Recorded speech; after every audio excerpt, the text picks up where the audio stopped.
ta'ala, bermula ilmu yang memberi manfaat pada agama itu, yaitu barang yang menambah takutmu akan Allah Ta'ala. Jadi kata Imam Al-Ghazali, ilmu yang memberi manfaat itu ketika kita pelajari ilmu itu, maka menambah takut kita kepada Allah. Itulah ilmu yang bermanfaat. Tapi dengan kita belajar, tapi nggak ada rasa takut kita, makin tambah sombong, nah itu ilmu. Jadi ilmu yang bermanfaat itu adalah ilmu yang dengan ilmu itu menambah ketaatan kita kepada Allah.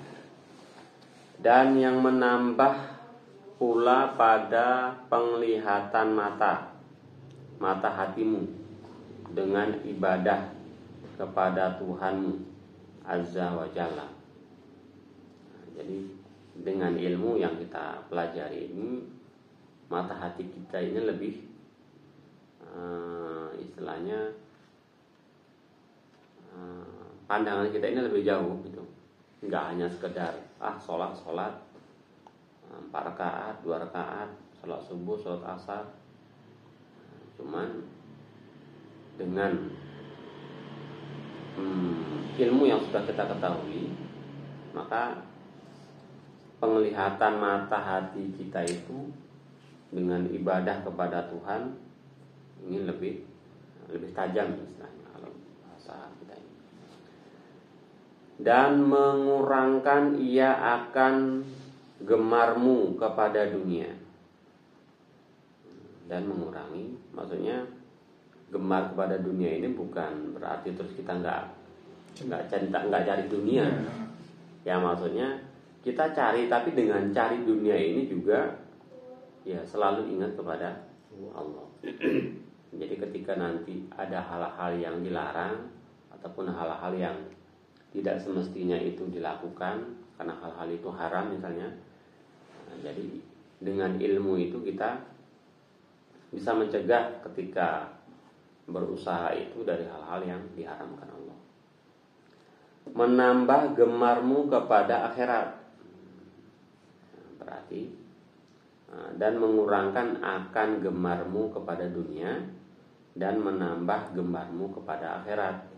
Ya berarti otomatis ketika kita dalam beramal, bekerja sehari-hari ini lebih banyak ingat kepada Allah, tentunya kita kan menjauhkan hal-hal yang dilarang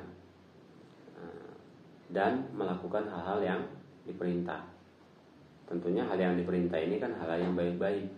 Hal yang baik-baik ini akan menimbulkan pahala. Yang pahala ini yang tujuannya adalah untuk kemudahan di akhirat. Dan membukakan ia akan mata hatimu pada melihat akan segala yang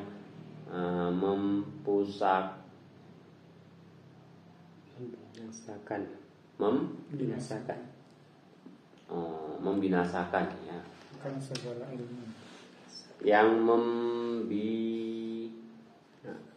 membinasakan akan segala ilmumu.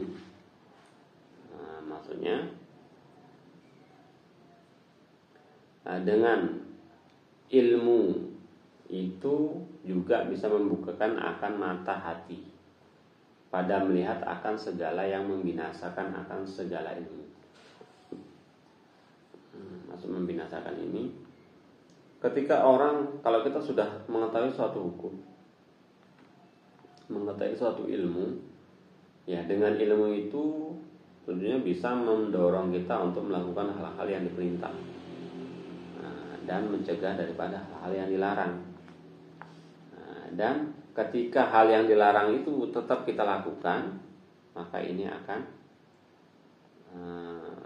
istilahnya ilmu itu nggak akan berbuah hasil.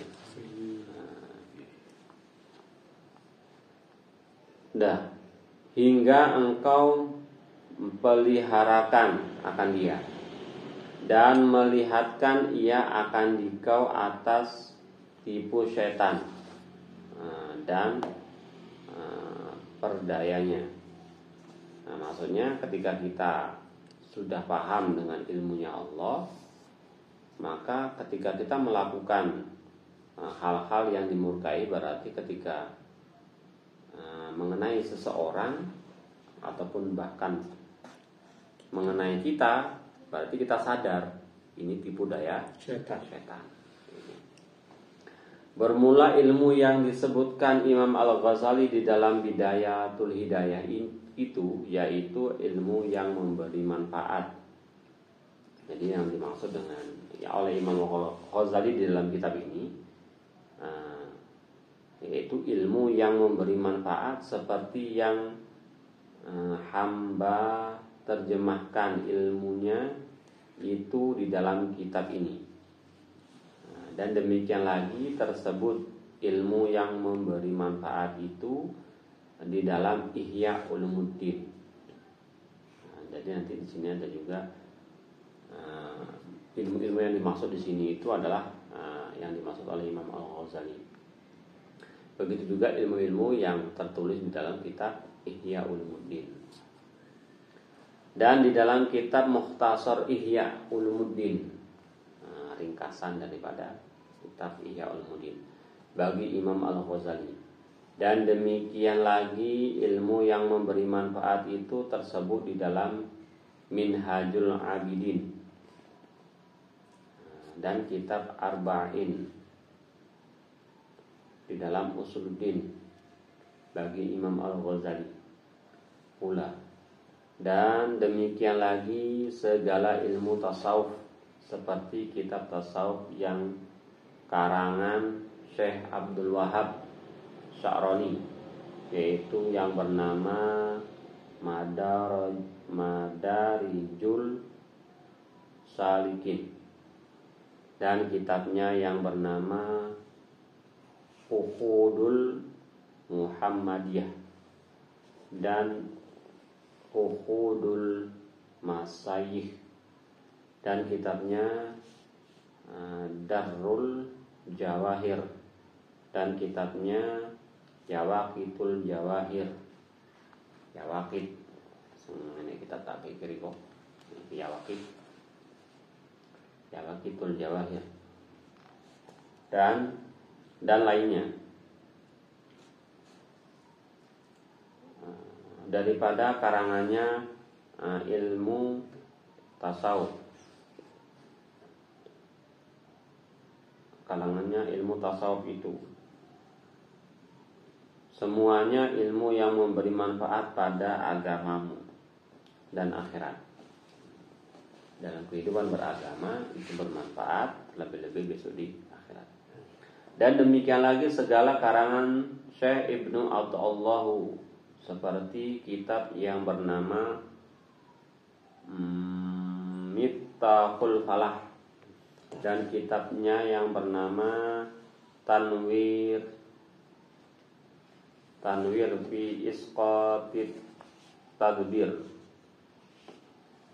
Tanwir fi Isqatit Tadbir, dan kitabnya Hikam. Kitab tasawuf juga. Dan yang lain daripada yang demikian. Jadi kalau Ibnu Athaillah berarti.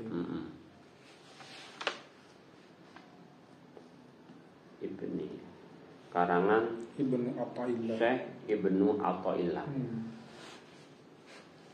Ibnu Athaillah. Seperti kitab Awarif Ma'arif bagi Syekh Syahrul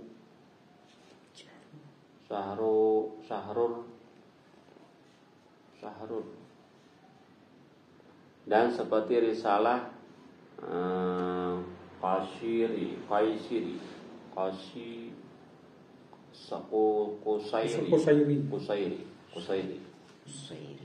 Risalatul Qushairi dan lainnya yang dinamai kitab tasawuf.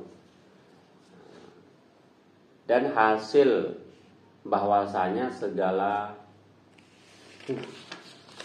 pun ilmu tasawuf. Maksud pun ini apa namanya? Pan ini karangan ataupun susunan-susunan ilmu tasawuf. Itu semuanya ilmu yang memberi manfaat pada agama di dalam dunia dan akhirat. Karena jelas di dalam kitab tasawuf ini juga nggak melarang untuk berusaha. Jangan nanti dikira kalau orang bertasawuf terus nggak berusaha. Berusaha tetap. Cuma dengan pahamnya ilmu tasawuf ini bisa membentengi hal-hal yang dilarang. Kalau dalam dia dagang, berarti dia dagangnya itu bagaimana? Ketika dia bertani, taninya nanti bagaimana? Jadi maksudnya ini sebagai pagar. Ketika kita beramal, inilah pagarnya, supaya menjaga daripada amal-amal kita. Dan kata Imam Al-Ghazali rahimallahu ta'ala, wa hadzal fannu minal ilmi nafi'i qad jama'nahu fi kitabi Ihya'il Ulumuddin wa in kunta min ahlihi fahasilhu wa'mal bihi thumma alimhu wada'u ilaihi faman alima dzalika thumma amila bihi thumma da'a ilaihi fadzalika yud'a 'aziman fi malakuti samawati bis sahadati Isa alaihi salatu wassalam. Artinya dan fan ini yakni fan ilmu tasawuf yang tersebut itu di dalam Bidayatul Hidayah, dan lainnya itu yaitulah setengah daripada ilmu yang memberi manfaat. Sanya telah aku himpunkan akan dia di dalam kitab Ihya Ulumuddin. Maka jikalau ada engkau daripada ahlinya, maka hasilkan olehmu akan dia dan amalkan olehmu dengan dia. Kemudian maka ajarkan olehmu akan dia dan seru olehmu akan seorang kepadanya, mengajak akan dia dan mengamalkan ia. Maka barang siapa mengetahui akan yang demikian itu dan mengamalkan akan dia, kemudian maka mengajarkan akan dia dan menyerukan orang kepadanya, niscaya adalah yang demikian itu dinamai akan orang itu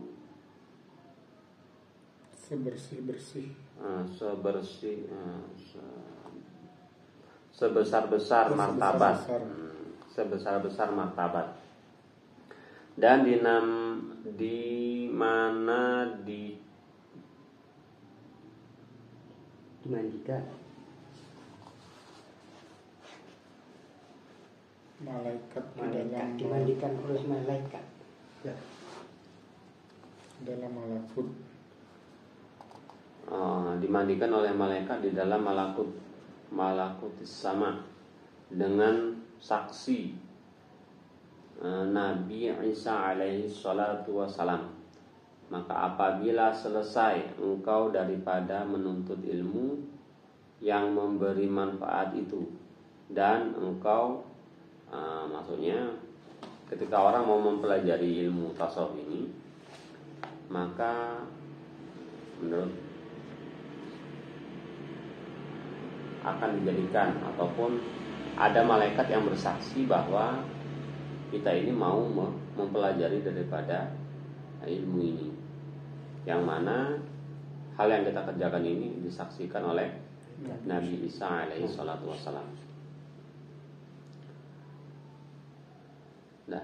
Dan engkau mengamalkan akan dia, serta engkau perhiasi pada zahir dirimu dengan mengerjakan segala ibadah yang zahir, dan berhias batin dengan mengerjakan ibadah yang batin itu, seperti bersifat engkau dengan segala sifat yang kepujian, dan engkau jauhi maksiat yang batin itu seperti kibri, sombong, dan ujub dan riya dan sum'ah. Nah, ini nanti di belakang ada yang terang. Dan barang sebagainya seperti yang lagi akan datang pada babnya. Jadi nanti ada babnya. Bab kibri, bab ujub, bab riya, bab sum'ah. Ini ada. Ini sifat-sifat yang tercela. Nanti juga ada di situ menerangkan sifat-sifat yang terpuji. Jadi bisa dibilang ini masih pengantar masih, ini belum masuk ke permasalahan yang dimaksud di dalam kitab ini. Karena yang dimaksud di dalam kitab ini, ilmu yang bermanfaat itu adalah ilmu yang dengan ilmu itu bisa membawa kita kepada takut kepada Allah. Berarti otomatis melakukan untuk mengerjakan ataupun bersifat dengan sifat-sifat yang tercela. Itu diantaranya. Dan bab yang kelima insyaallah ta'ala. Pada bab yang keempat dan bab yang kelima insyaallah ta'ala. Dan jikalau adalah waktumu daripada mengerjakan yang demikian, maka tiada mengapa bahwa engkau mashghulkan dengan menuntut ilmu fikih, supaya engkau ketahui dengan dia masalah yang nazir, yang sedikit diamalkan pada ibadah, dan supaya mengetahui engkau akan jalan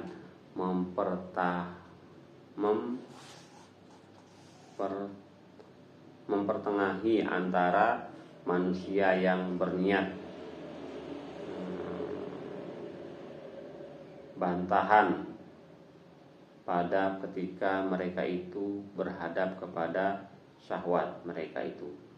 Maka menuntut yang demikian itu kemudian daripada selesai yang tersebut dahulu, yaitu daripada jumlah fardu kifayah. Maksudnya di samping kita mempelajari daripada kitab tasawuf ini, diiringi juga dengan mempelajari ilmu fikih. Karena yang jelas ya amalan kita ini lebih banyak ibadah yang zahir yang harus diiringi dengan fikih. Karena yang jelas sebenarnya ya ilmu tasawuf ini sebagai bentengnya, tapi ilmu dalam pengamalan ini adalah ilmu fikihnya.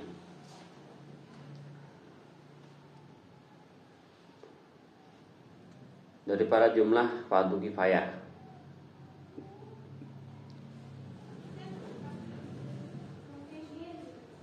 bukannya ain, tetapi jangan engkau tinggalkan segala waridmu dan segala zikirmu, sebab engkau maskulkan pada menuntut ilmu yang fardu kifayah itu. Maka jikalau engkau segan pada mengamalkan segala warid dan segala zikir, wirid dan zikir dan ibadah, padahal gemar engkau pada menuntut ilmu fikih yang fardu kifayah itu, maka ketahui olehmu bahwasanya adalah bagimu syaitan yang sembunyi di dalam hatimu. Yaitulah penyakit yang tersebut di dalam hatimu yang membawa kepada binasamu di dalam akhirat. Maka tuntutmu pada ketika itu bukannya karena Allah Ta'ala dan bukannya karena akhirat, dan hanya saja tuntutmu itu semata-mata karena berkehendak akan dunia jua, seperti harta dan kemegahan dan kebesaran. Yang intinya gini, kita disuruh mempelajari ilmu tasawuf. di samping kita mempelajari ilmu tasawuf, kita juga diperbolehkan, maksudnya kalau di sini kan perbolehkan, kan gitu. Misalnya dianjurkan untuk juga mempelajari ilmu fikih. Tapi dengan kita mempelajari ilmu fikih itu terus kita jangan lali asik belajar aja, tapi kita nggak pernah wirid. Maksudnya ucapan-ucapan zikir, wirid itu maksudnya amalan-amalan kita, misalnya baca Quran, terus amalan baca sholawat, itu wirid maksudnya. Zikir, ya zikirnya jelas ya la ilaha illallah, subhanallah, Allahu akbar. Nah, pokoknya itu pun jangan terlupa. Karena ketika orang sudah lupa belajar, terus lupa zikir, lupa wirid, maksudnya lupa berselawat, mengucapkan istighfar, itu maksudnya. Nah, itu juga termasuk daripada setan. Maksudnya pengaruh daripada setan. Yang jelas kita belajar ilmu fikih ini berarti kalau kita nggak iringi dengan amal ibadah wirid, sholawat, zikir dan istighfar, berarti ketika kita mempelajari ilmu fikih itu saja, yang jelas ilmu itu hanya bersifat duniawi, bukan lillahi ta'ala. Bukan lillahi ta'ala. Karena dengan kita mempelajari ilmu itu nanti bisa menjadi manfaatnya cuman untuk bersifat duniawi. Karena mungkin supaya bisa menghasilkan uang, supaya bisa mencari kemegahan, kemuliaan yang bersifat duniawi. Ya intinya ya kita iringilah semua. Makanya bagaimana minggu lalu yang saya sampaikan, kita belajar tasawufnya, ya belajar nanti ilmu fikihnya dan juga belajar ilmu tauhidnya. Kalau bisa yang tiga-tiga ini sejalan. Di samping itu nanti kita ada juga fadilah amal. Maksudnya gini, zikir la ilaha illallah, apa nanti fadilahnya, apa keutamaannya. Belajar pun apa keutamaannya. Nah, habis itu baca selawat nanti apa keutamaannya, dan yang lain-lainnya. Jadi semuanya memang harus. Kita nggak cukup memadai, yang penting ngaji. Tapi amalan nggak ada, ya ini sia-sia.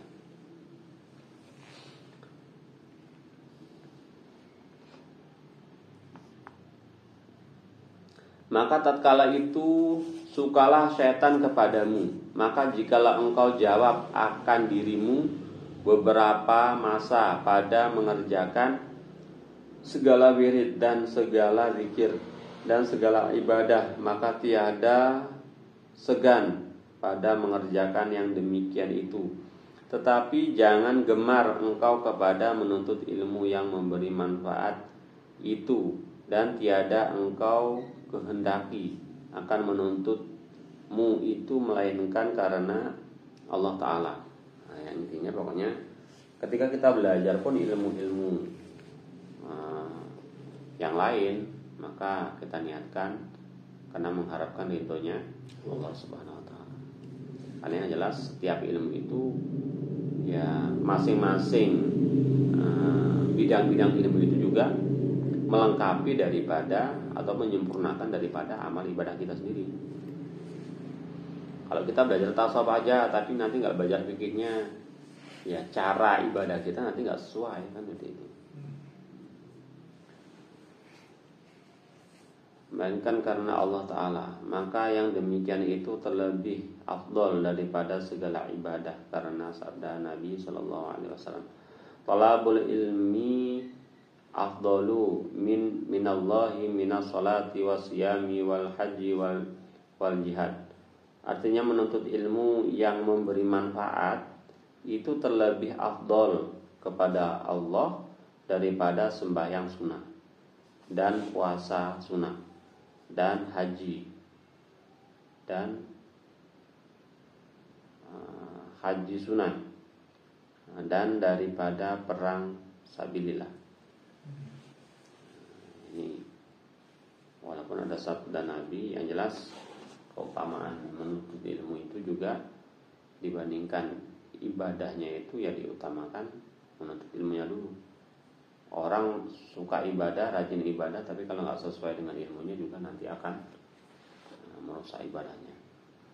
Dalam sabda Nabi Shallallahu Alaihi Wasallam, "Talabul ilmi yauman ghairun min siyamin salasatin ashhurin." Artinya menuntut ilmu yang memberi manfaat sehari terlebih baik daripada puasa sunat 3 bulan. Buat apa?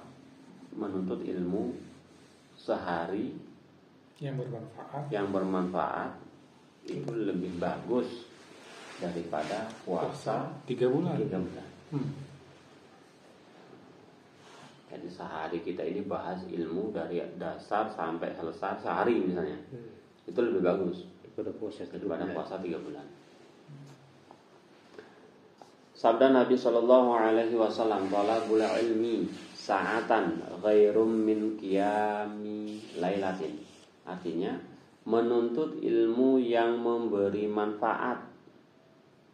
Menuntut ilmu yang memberi manfaat 1 saat terlebih baik daripada sembahyang tahajud semalaman. Sesaat aja lebih bagus daripada salat tahajud semalaman. Menuntut ilmu yang memberi manfaat 1 saat, sekejap maksudnya. Sekejap. Sebentar. Daripada dibandingkan salat tahajud semalaman. Fadilahnya ini diantaranya. Bermula perkara yang kedua bahwa engkau tiada kuasa menuntut akan dia, tetapi mashghul engkau dengan ibadah yang sunnah daripada zikir dan membaca Quran dan mengucap tasbih dan mengucap salawat atas Nabi Sallallahu Alaihi Wasallam. Maka yang demikian itu daripada derajat abidin, dan itulah tariqah sholihin, dan adalah orang yang demikian itu setengah daripada orang yang dapat kemenangan di dalam dunia dan akhirat. Tetapi hendaklah ibadah orang itu dengan ikhlas kepada Allah Ta'ala dan jangan dengan riya dan ujub dan takabur. Karena firman Allah, "Wa ma umiru illa liya'budullaha mukhlishina lahud." Artinya tiada disuruh akan mereka itu pada berbuat ibadah melainkan karena menyembah Allah Ta'ala, padahal mereka itu tulus ikhlas kepada Allah Ta'ala. Yang intinya ya semua yang kita kerjakan, ya nuntut ilmunya, ya ibadahnya juga jangan tinggal. Yang semua itu kita lakukan lillahi ta'ala dengan ikhlas. Jadi jangan harapkan yang lain. Bermula perkara yang ketiga bahwa mashghul engkau dengan suatu yang menyampaikan dengan dia akan berbuat kebajikan kepada muslim, dan engkau perbuat akan suatu yang memasukkan dengan dia itu akan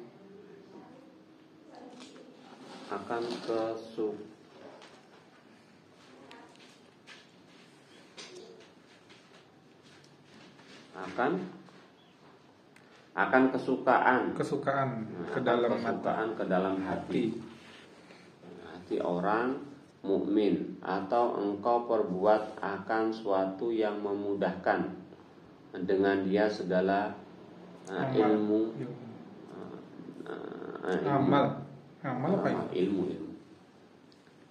ilmu yang soleh.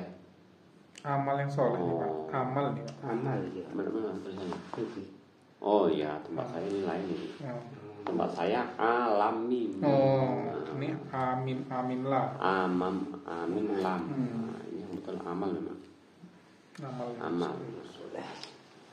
Dengan segala amal yang soleh, dan ulama, sufiah, dan ahli din, yakni orang yang beragama dan berkhidmah kepada segala guru kita dan berulang-ulang pada mengerjakan pekerjaan mereka itu dan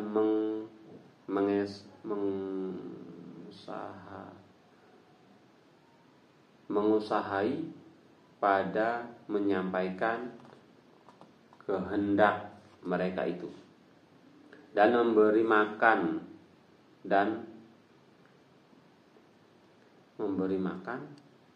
pakaian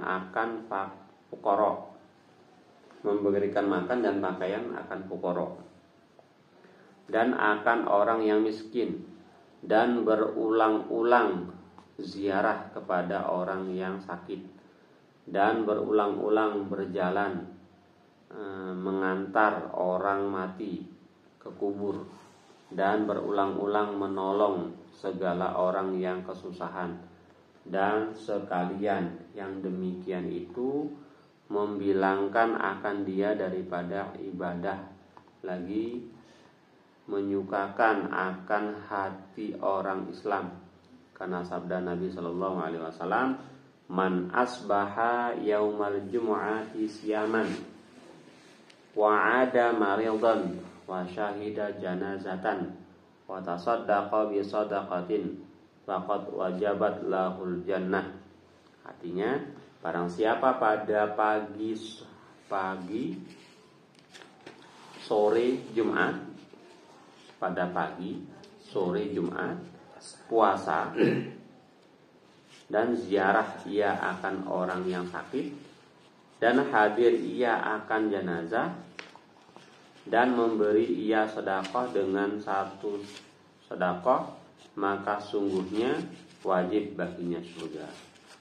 Maksudnya selain amalan-amalan menuntut ilmu, zikir, dan lakukanlah amalan-amalan yang lain. Contohnya, maksudnya kita jangan karena kita pandang menuntut ilmu ini bagus, terus nuntut ilmu aja, diiringi sama zikir aja enggak. Maksudnya semuanya, maksudnya nuntut ilmu ya iya, zikir, wirid, baca Quran ya iya juga, jenguk orang sakit ya juga, ya sedekah juga, ngantarkan jenazah ke kuburan ya iya juga. Pokoknya amalan-amalan itu yang menyenangkan orang lain itu juga dikerjakan.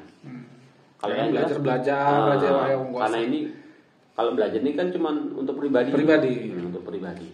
Wah, karena ini pahalanya bagus nih, nggak ganggu orang pun. Misalnya itu aja, yang lain nggak. Kan ada itu. Ada orang kita lihat kadang-kadang dia itu yang penting untuk dirinya. Urusan untuk berkaitan sama orang lain nggak urusan dia.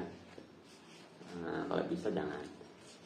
Jadi yang berkaitan dengan diri kita ya juga kita penuhi terus. Muslim yang lain juga.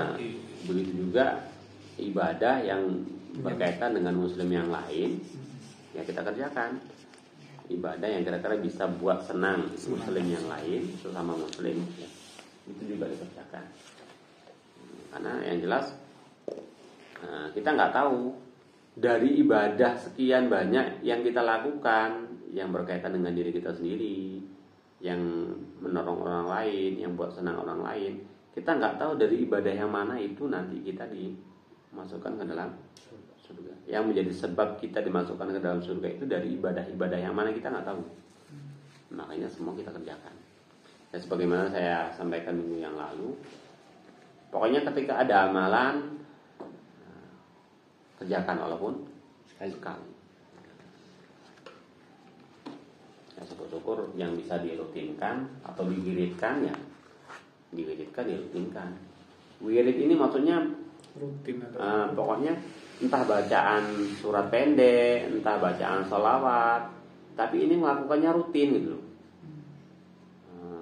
Kadang waktu habis asar misalnya, ataupun setelah sholat maghrib, ataupun setelah sholat subuh sampai kemarin setelah sebelum terbenam matahari kan itu wirid. Apa wiridnya misalnya baca sholawat ke istighfar ke itulah wirid.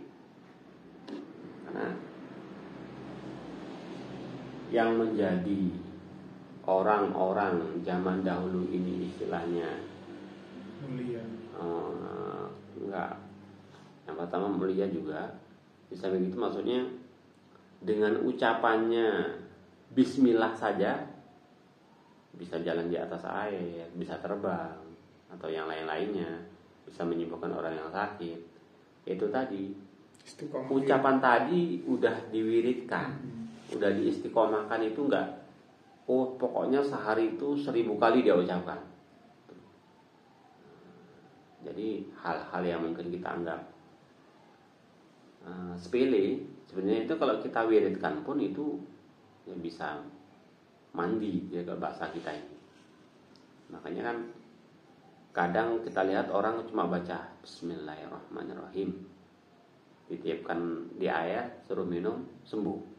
Nah itu sebenarnya itu bukan dari Bismillahnya saja, tapi karena ucapannya itu sudah istiqomah, dia sudah menjadi wiritannya. Maka perlu juga kita ini apa, misalnya kita yakinnya apa, oh baca selawat misalnya, kita usahakan itu tiap hari itu jangan kurang, misalnya berapa, oh 100 ya 100. Kayak tadi adalah yang akan membongkar jenazah, udah 30 tahun masih utuh jenazahnya, dibongkar karena ada pemindahan. Paling di situ disebutkan dia mengamalkan selawat nariyah, mewiridkan selawat nariyah, selawat nariyahnya itu utuh 30 tahun dari bongkar.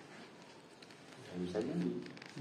Pokoknya dengan ya kita moga-moga maksud amalan-amalan ini yang pertama ya kita kaitkan ke masalah tadi juga, maksudnya masalah gini. Apapun yang kita kerjakan, apapun yang kita wiridkan itu satu yang kita harapkan cuma Lillahi ta'ala, ridhonya Allah. Allah. Ikhlas mata-mata. Jangan nanti karena kita udah melihat, oh orang sekolah itu jenazahnya gini karena baca ini, wah saya pun bacalah supaya, jangan, maksudnya jangan gitu. Kita bacanya itu lillahi ta'ala, karena mengharapkan ridho dari Allah, bukan karena imbalan yang lain.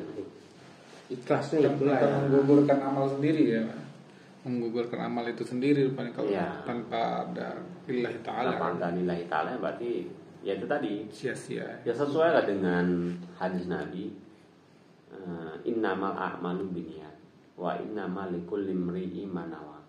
Jadi setiap amal itu tergantung niatnya. Allah akan memberi balasan kepada seseorang itu tergantung niatnya. Kalau dia mengharapkan karena untuk dunianya, ya Allah akan ngasih.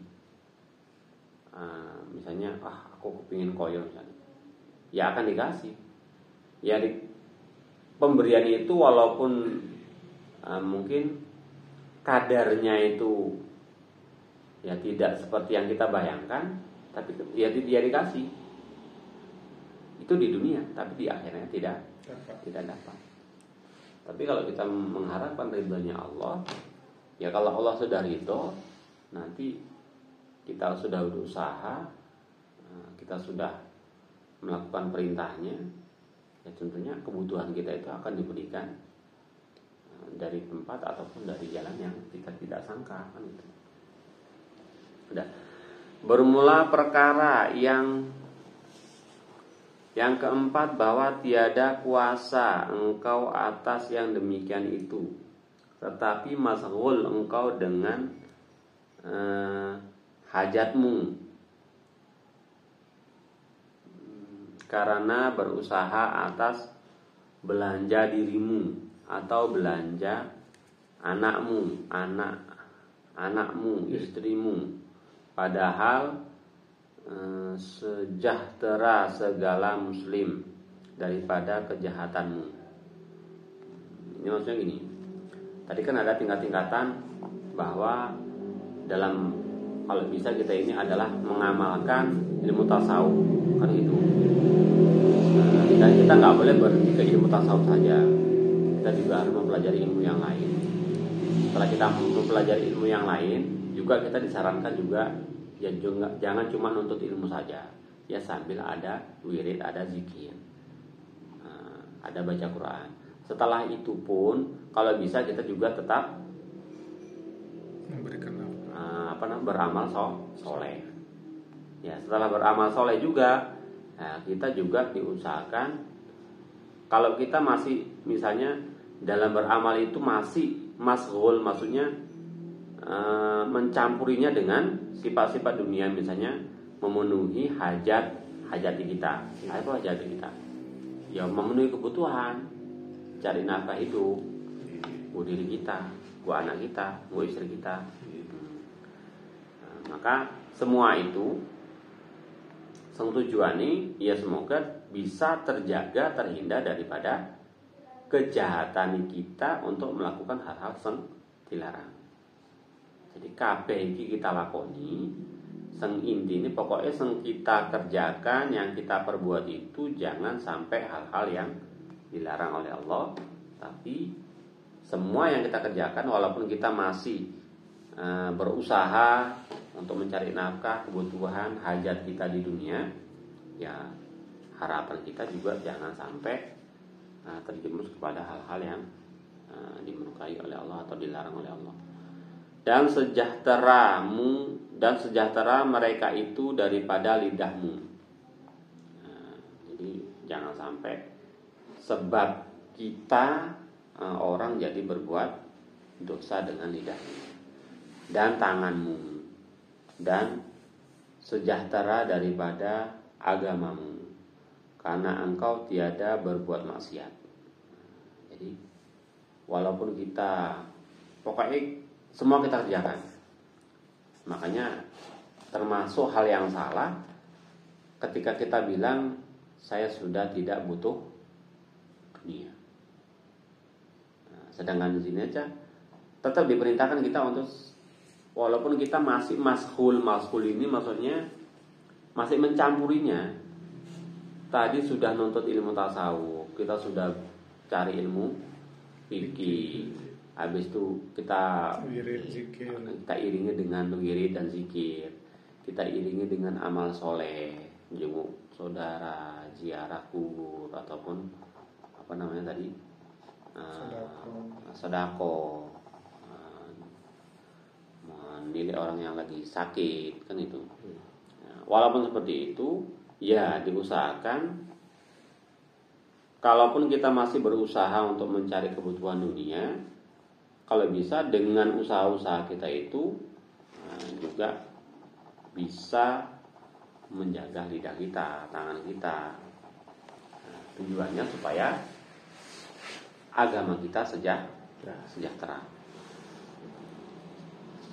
Dan dalam melakukan itu jangan sampai berbuat maksiat. Maksudnya ini berarti sesuatu yang dilarang. Maka engkau dapat dengan yang demikian itu akan derajat ashabul yamin. Jadi dengan kita walaupun kita masih usaha, masih menyampaikan mencari hajat-hajat kita, memenuhi kebutuhan anak dan istri, dengan inti kita enggak berbuat maksiat dengan anggota badan kita, dan kita bisa menjaganya semua untuk berbuat maksiat, maka itu juga kita akan diberi derajat yang tinggi. Di antaranya itu derajat ashabul yamin, orang-orang yang terpercaya, yakni orang yang diberikan suratkannya itu kepada kanan seperti orang yang soleh. Karena engkau tiada dapat naik kepada martabat mereka yang dahulu itu, dan inilah sekurang-kurang martabat pada makom agama Islam. Adapun martabat yang ke bawah daripada ini, maka itu yaitu ashabus simal. Nah, ini maksudnya martabat yang jelek, yang paling nisor. Itu ashabus simal. Orang yang diberikan suratnya itu daripada kirinya. Besok catatan amal, ini kalau kita lebih dalam lagi itu ada di Daqaiqul Akbar. Seseorang ketika besok akan di padang mahsyar, diberikan catatan amal itu ada dari pihak kanan, ada dari pihak kiri, dan ada juga yang dari belakangnya.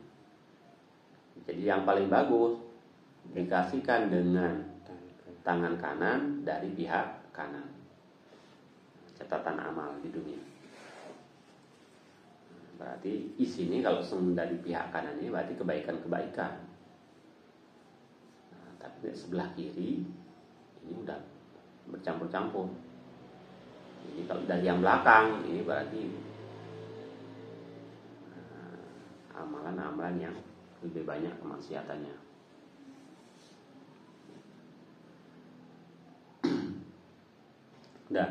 Dan yaitulah orang yang dipermain-mainkan oleh setan. Nah, ini yang ngasih ashabus simal tadi. Orang yang banyak dipermainkan oleh setan. Karena mereka itu masghul ia akan suatu yang menggugurkan akan agama mereka itu. Wal'iyad billah. Atau memberi kesaksian. Anasinya dua ya.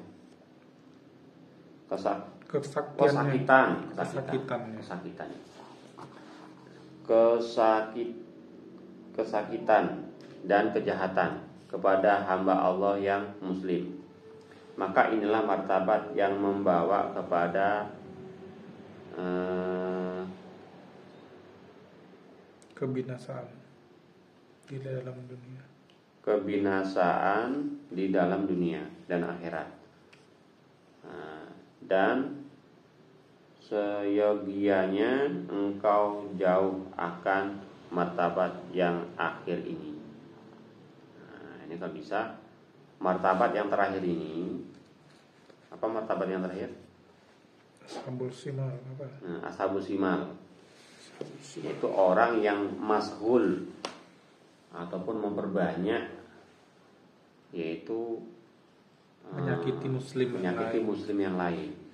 Nah, ini kalau bisa jangan sampai. Ya kita ini macam-macam. Kalau namanya menyakiti ini bukan mukul aja, bukan ya dengan cara kita, dengan ucapan kita, dengan kebiasaan kita. Nah, ini juga mungkin secara langsung atau tidak langsung bisa menyakiti orang, kalau bisa ya dihindari.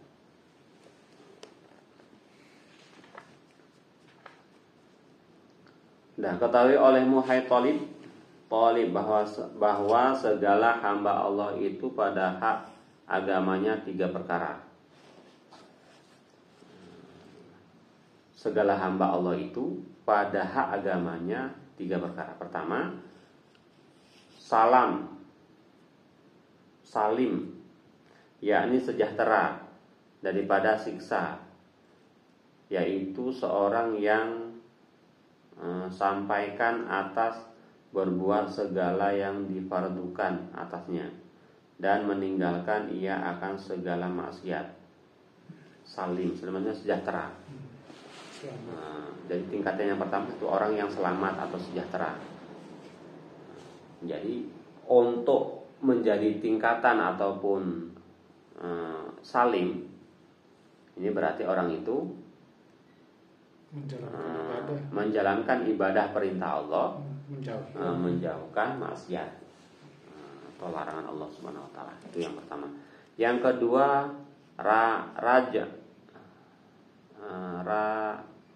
ra'i, yakni berdapat laba, yaitu seorang yang berbuat segala yang difardukan atasnya dan menjauh daripada segala maksiat, serta ia membanyakkan akan berbuat segala yang disunatkan atasnya. Ini yang kedua, ini ra'ij, maksudnya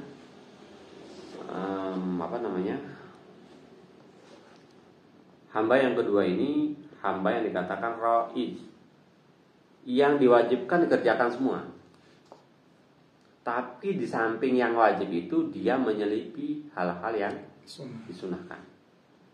Jadi maksudnya nggak cukup cuman yang wajib aja, tapi juga diiringi dengan yang sunnah. Kalau yang di atas tadi orang yang hanya mengejarkan yang fardu, menjauhi maksiat dan menjauhi maksiat cukup. Tapi yang kedua ini dia mengerjakan yang fardu dan menambahnya dengan yang sunnah. Dan yang ketiga hasir, yakni dapat rugi. Hasir ini orang yang dapat rugi, yaitu orang yang meninggalkan akan yang difardukan atasnya dan mengerjakan barang yang ditegahkan atasnya. Maka jika tiada kuasa engkau menjadikan dirimu itu pada martabat yang raij, yakni yang dapat laba, itu maka hendaklah engkau jadikan dirimu itu pada martabat yang salim, sejahtera. Jadi maksudnya kita ini orang-orang awam ini kurang-kurangnya di martabat yang salim. Kalaupun kita nggak bisa misalnya menambah pekerjaan ibadah yang sunnah-sunnah, sekurang-kurangnya yang fardu dan meninggalkan maksiat ini itu yang dikerjakan. Sekurang-kurangnya jangan sampai mendapat martabat yang ketiga. Dan hendaklah engkau takut dan engkau jauh akan martabat yang hasir, yakni yang dapat kerugian. Ini jangan sampai. Ketahui olehmu pula hai Thalib bahwa bagi hamba Allah itu pada hak segala makhluk 3 perkara. Tadi tadi yang di atas tadi kan bagi hamba Allah itu pada hak segala tadi hak agamanya. Tadi kan hak agamanya. Kalau ini hak kepada segala makhluknya. Kalau tadi hak hamba kepada agamanya. Kalau ini hak hamba kepada makhluk. Yang pertama seperti malaikat, yaitu mereka yang berbuat kebajikan kepada makhluk dan kasih sayang akan mereka itu dan memasukkan kesukaan di dalam hati mereka itu. Yang kedua seperti binatang. Yaitu mereka yang tiada berbuat kebajikan kepada makhluk dan tiada berbuat kejahatan akan dia. Yang ketiga seperti kala dan ular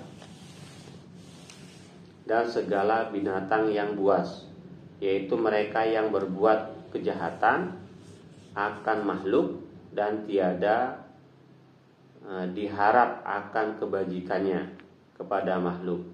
Maka jikalau tiada kuasa engkau menjadikan dirimu itu seperti malaikat itu, maka jadikan dirimu itu seperti binatang itu, dan jangan engkau turun kepada martabat kala dan ular dan segala binatang yang buas. Ini martabat kita kepada makhluk. Kalaupun kita nggak bisa seperti malaikat, sekurang-kurangnya seperti binatang.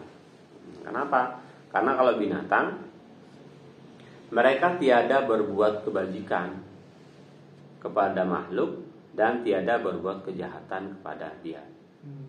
Jadi kalau memang kita nggak bisa kayak malaikat tadi gimana?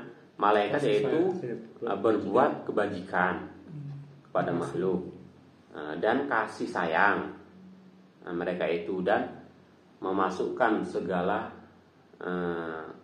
kesukaan di dalam hati mereka. Maksudnya kalau kita nggak bisa berbuat baik sama orang, ataupun nggak bisa menjadikan orang itu saling suka, karena tingkah laku kita, karena kedermawanan kita, karena kemampuan kita, ya sekurang-kurangnya kita seperti martabat yang kedua, yaitu seperti binatang. Kita nggak berbuat baik, ya nggak berbuat jahat.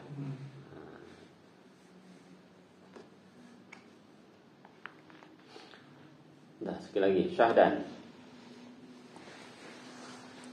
Seyogianya jangan engkau masghul pada tiap-tiap hari dan malam itu, melainkan dengan memberi manfaat bagimu pada hidupmu di dalam dunia yang menolong atas akhiratmu. Dan malam memberi manfaat bagimu pada hidupmu di dalam dunia yang menolong atas akhiratmu. Ya, maksudnya kalau memang kita nggak bisa meninggalkan dalam keseharian, dalam hari dan malam kita ini, kita masih ya tetap butuh dunia.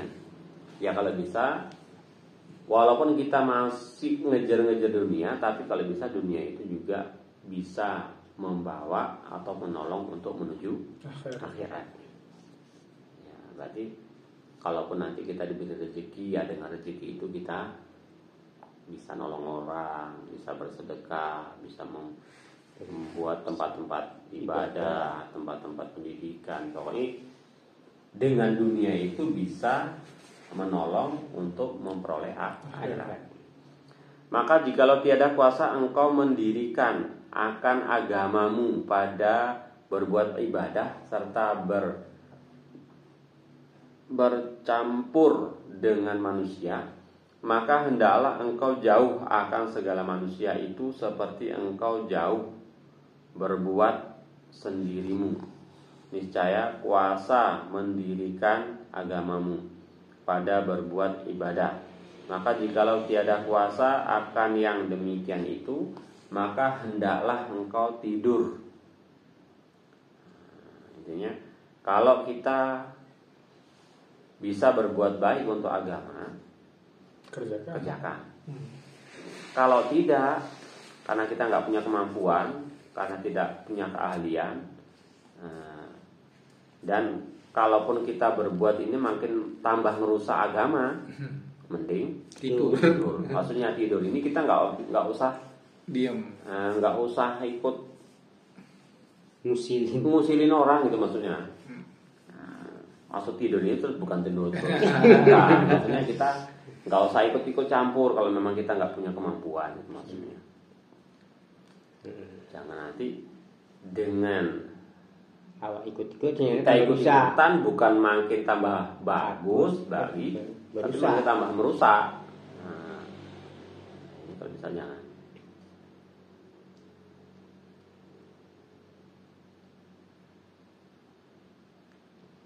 Maka hendaklah engkau tidur, yaitu terlebih baik daripada duduk berkabar-kabar yang tiada memberi manfaat.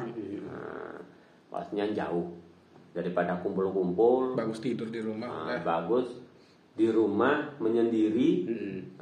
Yang pada kumpul-kumpul cerita hoax, gibah. Ya kan betul.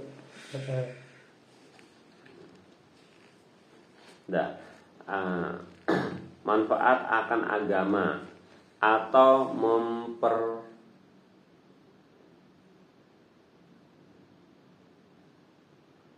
memikirkan akan yang demikian itu karena sabda Nabi Sallallahu Alaihi Wasallam, husnul Islam al-mar'i taraku ma la yaghni.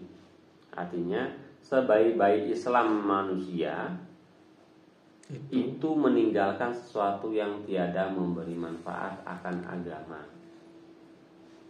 Jadi sebaik-baik, kalau kita nggak bisa berbuat baik untuk agama, ya udah diam. Oh, kita sosok Peter misalnya, sosok ngomong-ngomong, kita istilahnya menyampaikan sesuatu yang memang kita bukan ahli. Ini bukan nanti nggak tahu, sok-sok tahu lah istilahnya. Contoh dunia aja lah.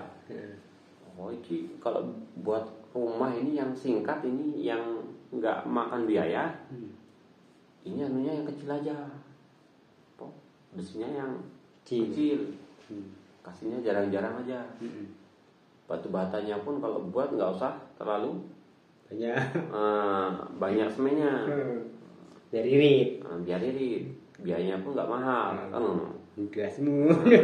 Berarti kan secara nggak langsung itu adalah hal-hal yang membodohi akan merusak. Iya, tambah merusak. Bukannya untuk memperbaiki, tapi makin tambah rusak, menambah biaya bahkan.